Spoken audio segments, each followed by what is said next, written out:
Hello friends, welcome back to my channel the trip hackers. তো চলে এসেছি আজকে তোমাদের কাছে একটা নতুন ব্লগ নিয়ে। থাম্বনেল আর হেডিং দেখে তো বুঝেই গেছো যে আজকে আমি কোথায় যাচ্ছি। আজকে আমি যাচ্ছি কামারপুকুর জয়রামবাটি, ঠাকুর শ্রী শ্রী রামকৃষ্ণদেবের জন্মস্থান কামারপুকুর। সেখানে আজকে আমি যাচ্ছি। ঘড়িতে বাজে সকাল 8:30। তো প্রায় 26 জন যাচ্ছি। আমি যাচ্ছি আজকে ট্রাভেলার করে। আমরা প্রায় 26 জন যাচ্ছি। তো এখানে যেতে হলে তোমরা ট্রেনেও যেতে পারো। ট্রেনে যেতে হলে হাওড়া তারকেশ্বর লাইনে ট্রেন ধরতে হবে এবং সবথেকে কাছের স্টেশন হলো গোঘাট। কলকাতা থেকে প্রায় 104 কিলোমিটার দূরে এই কামারপুকুর জয়রামবাটি।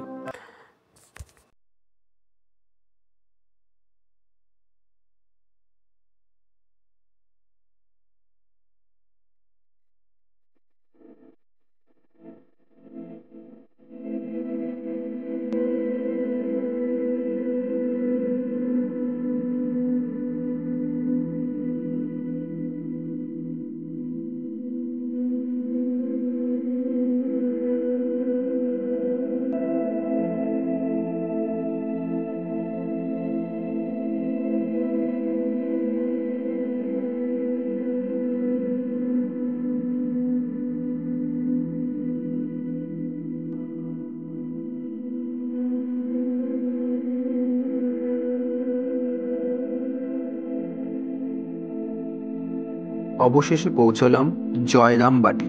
তো আমি ফার্স্টে জয়রামবাটিতেই এলাম।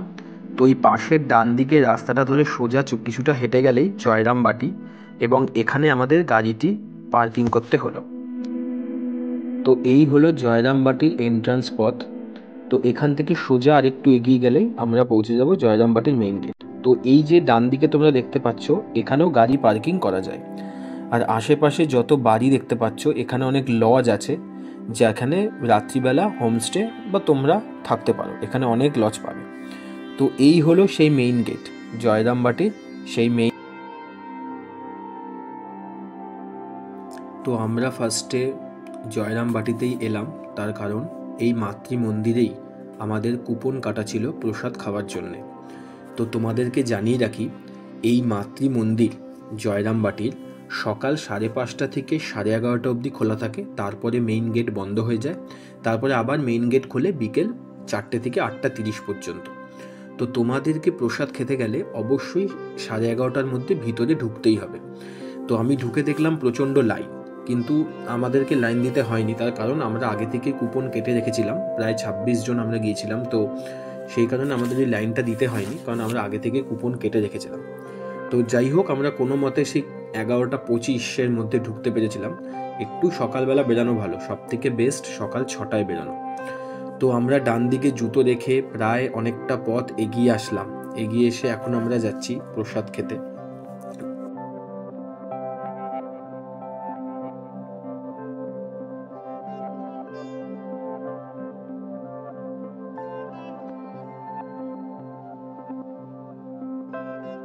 আমাদের খাওয়া দাওয়ার পর্ব শেষ। যেহেতু এখন সব কিছু বন্ধ, তো ভিতরের মেইন মন্দির বা আমরা দেখতে পারবো না। তো আশেপাশে বিকেল 4টের আগে আমরা ওগুলো আর দেখতে পারবো না। তো সেই জন্য আমরা আশেপাশে একটু ঘুরে দেখার চেষ্টা করছি। এই হলো বাগান। এই মাতৃমন্দিরের সংলগ্ন এলাকা হচ্ছে এই বাগান। খুব সুন্দর ভিতরের পরিবেশ, অনেকটা সময় তোমরা কাটাতে পারো, বিশ্রাম নিতে পারবে। মানে খুব সুন্দর পরিবেশ এখানকার।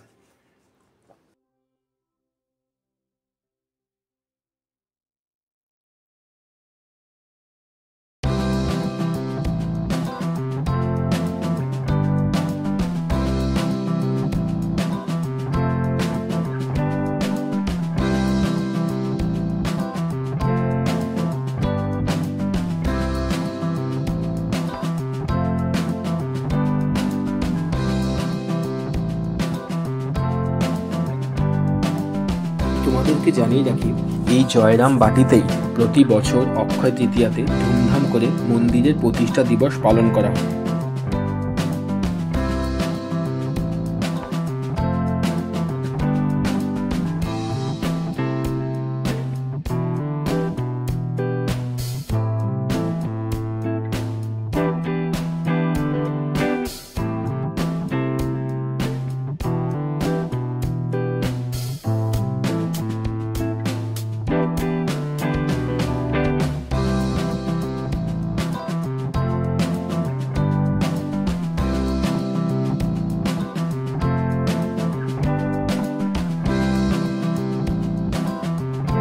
ভেতরে এখনও সেই আগেরকার দিনের মতো মাটির কুঁড়েঘর রয়েছে এবং এগুলোকে খুব সুন্দরভাবে যত্ন সহকারে মেনটেনেন্স করা হয়, দেখেই বোঝা যাচ্ছে। 1853 সালে 22শে ডিসেম্বর সারদা মায়ের জন্ম হয়েছিল এখানে। জন্মের পর থেকে বিয়ে পর্যন্ত মায়ের সময় কেটেছে এখানে। তো দুপুরে মন্দিরে প্রসাদ খাওয়ার পর প্রায় অনেকটা সময় আমরা একটু বিশ্রাম নিয়ে বসেছিলাম। তারপরে বিকেল 4টের সময় মন্দির খোলার পরে তো আমরা ভিতরে ঢুকলাম। তো ভিতরে ঢুকে জানতে পারলাম এখানে ক্যামেরা, ছবি তোলা বা ভিডিও করা সম্পূর্ণভাবে নিষিদ্ধ। তো বাইরে থেকে যতটুকু পেরেছি ততটুকুই ভিডিও নিয়েছি। তো ভিতরটা খুবই সুন্দর। তো তোমরা অবশ্যই এখানে আসলে খুব ভালো লাগবে, তোমাদের ভিতরটা ঘুরে দেখবে, অনেকটা সময় নিয়ে দেখবে।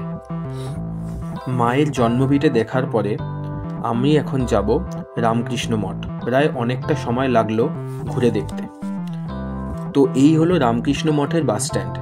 তো এখান থেকে তোমরা টোটো, অটো রিজার্ভ করে যেতে পারো রামকৃষ্ণ মঠ, একটু বার্গেন করে নেবে। তো আমরা টোটো বুক করে নিয়েছিলাম। তো তারা সমস্ত জায়গাটা ঘুরে দেখাবে। তো প্রথমেই আমরা চলে এলাম পাইনদের বাড়ি। শুনলাম পাইনদের বংশধরেরা এখনো এখানে থাকে। তো এই যে মন্দিরটি দেখতে পাচ্ছ, কথিত আছে এই মন্দিরেই ঠাকুর শিব সেজে অভিনয় করত এবং অভিনয় করতে করতে জ্ঞান হারিয়ে ফেলেছিল। এটি হচ্ছে শ্রী রামকৃষ্ণ নাট্যমঞ্চ।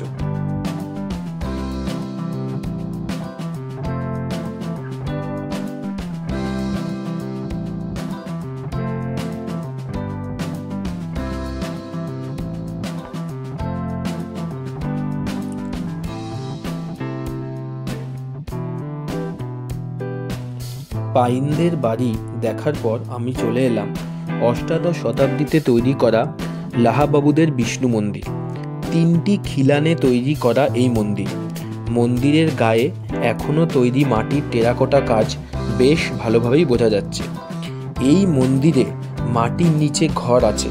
প্রচলিত আছে বর্গীরা আক্রমণ করলে জমিদার পরিবারের লোকজনরা নিজেদের লুকিয়ে রাখত এই মন্দিরে মাটির নিচে। এই মন্দিরের উঠোনে কিছু মূর্তি দিয়ে ঠাকুরের জীবনী তুলে ধরা হয়েছে।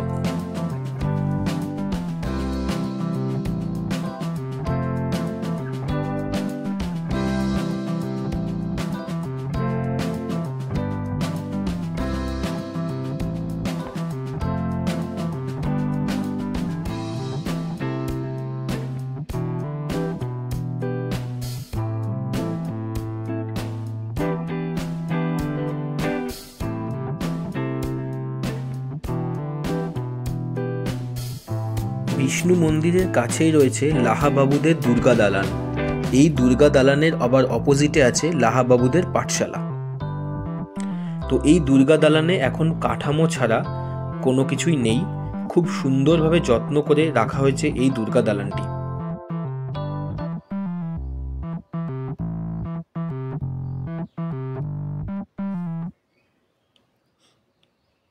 এই সেই পাঠশালা যেখানে 5 বছর বয়সেই গদাধর পড়াশোনা করতে এসেছিলেন।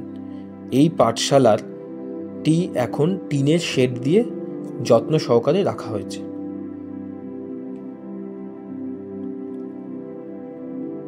এই পাঠশালার পাশেই আছে রাসমঞ্চ।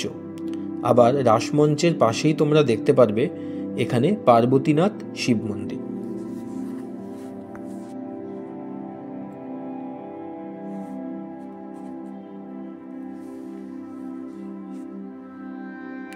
তো এটি হলো গোপেশ্বর শিব মন্দির।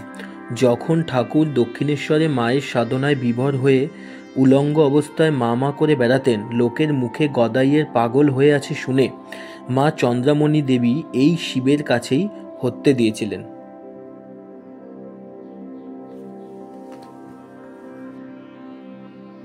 এই হলো সেই পুকুর যার নাম অনুযায়ী এই অঞ্চলের নাম হয়েছে কামারপুকুর।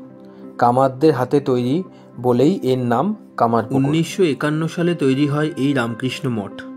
এখানেও ভেতরে ছবি তোলা বা ভিডিও তোলা অ্যালাউ নয়, তাই ভিডিও করতে পারলাম না। কামারপুকুরের কোনায় কোনায় জড়িয়ে আছে ঠাকুরের স্মৃতি বিজড়িত প্রচুর জায়গা। তো এই জায়গাগুলো একদিনে ঘুরে দেখার জন্য খুবই সুন্দর এবং একদিন সময় কাটাবার জন্য খুব সুন্দর একটি জায়গা। তো অবশ্যই তোমরা এসো এবং ঘুরে দেখে যেও।